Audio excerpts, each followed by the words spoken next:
Before we get started with the video, I have a very special gift I want to offer those of you that sign up for my newsletter below. Now, I will only be offering this special gift this week only.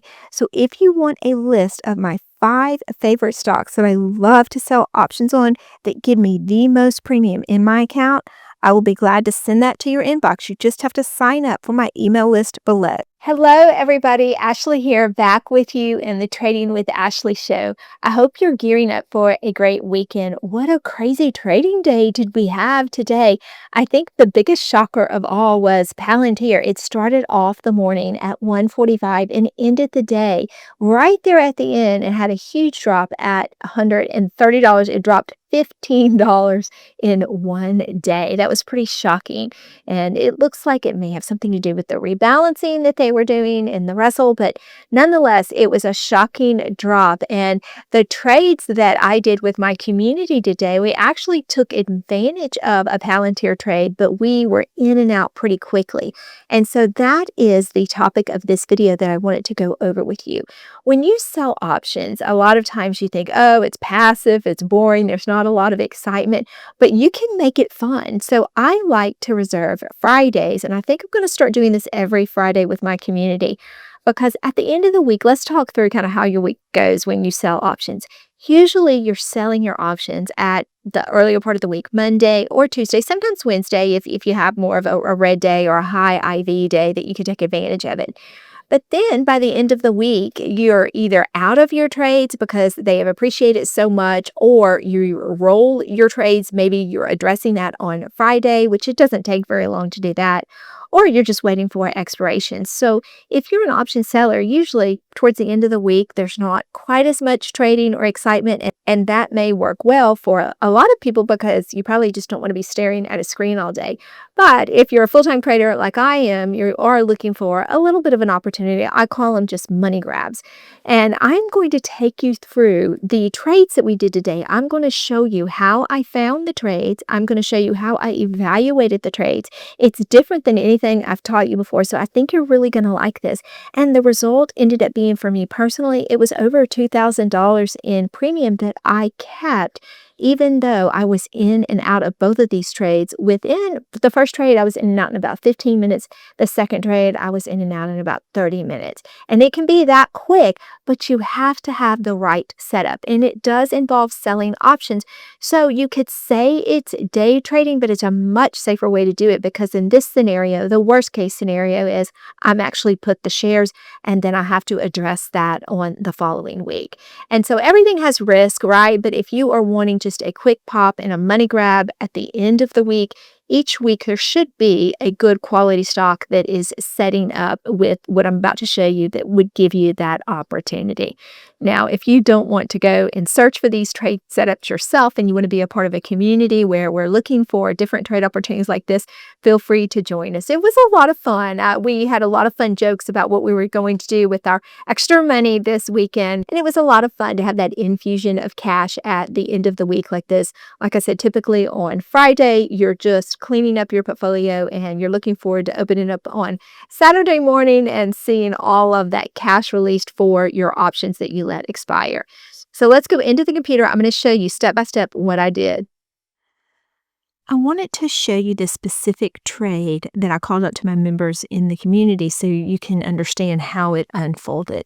Here it is, about 30 minutes into market open, and I noticed that Palantir was sitting at a level of support. It had pulled down for the day, and I'm going to show you how I found it and what I looked for. And so I took advantage of that, and I went ahead and sold a put for 136, and I received 60 cents for it. Now, it was just 15 minutes later. You can see right down here. At that point, we were already in profit, about 35%. When I actually went ahead and executed the trade, we were in profit over 50%, and that was just in 15 minutes.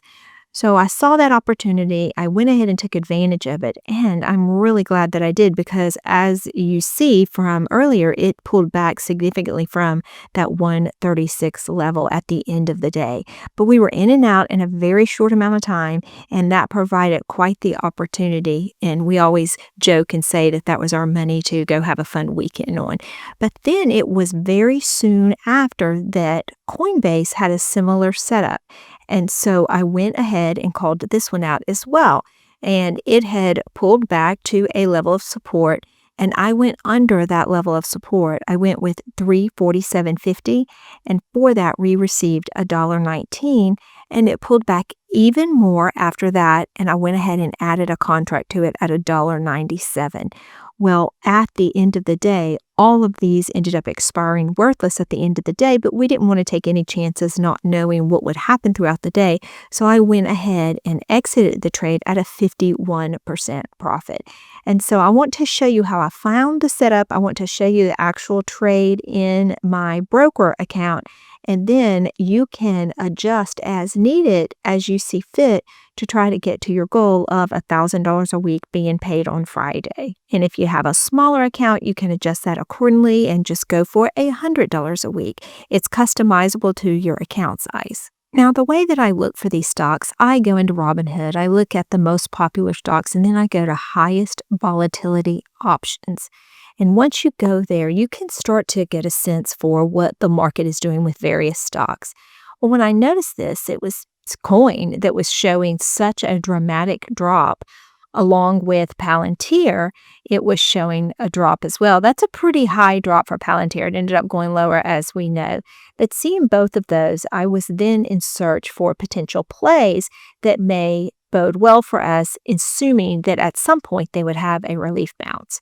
So let's take a look at what we were looking at with Palantir when I went to the technicals. So once I noticed it had the drop, then I moved over to the technical analysis.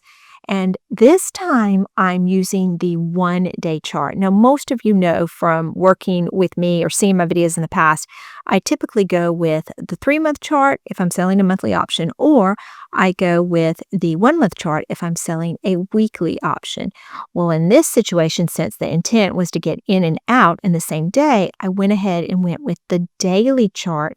And that showed me that it was oversold because look, it was at 35%. And we know that anything close to 30 is oversold. And then it was also at the bottom of the band. So that gave me confidence that we would soon see at least a little bit of a bounce that we could exit out of the trade accordingly. And again, I'm so glad that we got out of the trade early. Had we held it to the end of the day, that would have been a nasty surprise for all of us as we thought we had a safe trade. And then we would have ended up being assigned shares at the end of the day, which wouldn't have been the end of the world, that they'll recover. But the intent was to get in and out of this trade quickly. Next, let's take a look at Coinbase so that you can see the technicals that I was looking at the point that I decided to make this trade. So we again are on the 1-day chart, and on the RSI, we were close to 30. We were at 33, and we were almost to the bottom of the 1-day chart band, not quite. So I decided to go ahead and go a little bit under that right there, 350. I went with it 347.50, and I still received great premium.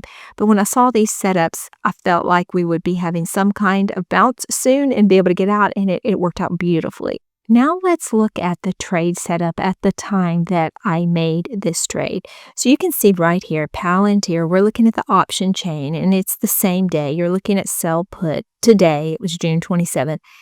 And at the time, I want you to notice how aggressive the theta is. Theta decay is really significant the day of, so that works in our favor if we go ahead and take a trade. So if you notice on options, theta decay works in your favor if you are the option seller. And the closer you are to expiration, the more aggressive that decay picks up. And it's that aggressive theta decay that helps the option decay. The one that you sold ends up decaying, obviously along with price movement.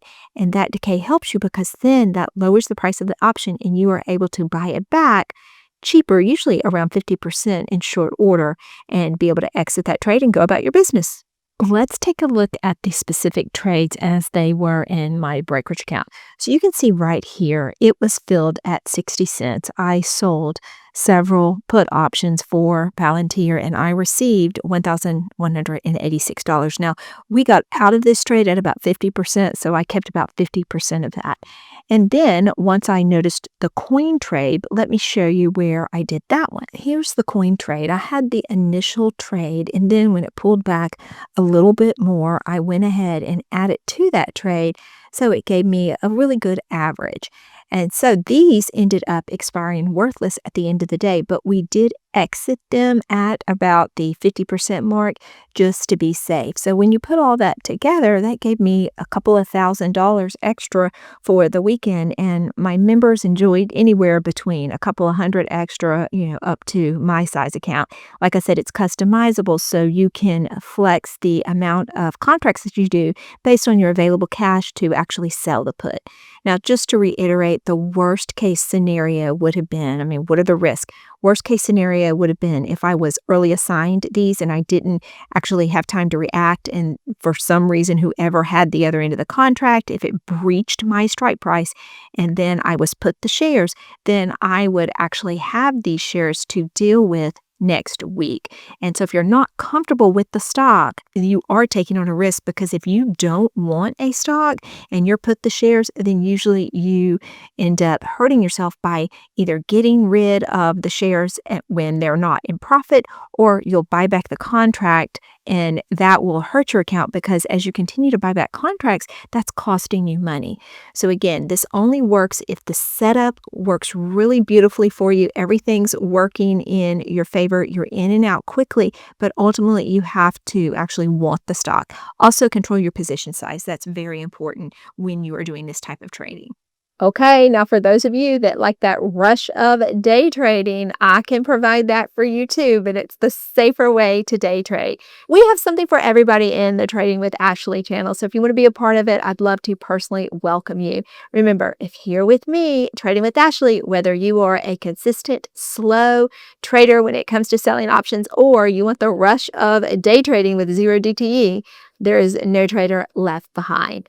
All right, I'm going to leave you another video that's going to help those of you that want to learn a little bit something extra over the weekend about selling options. I'm going to leave that for you right here.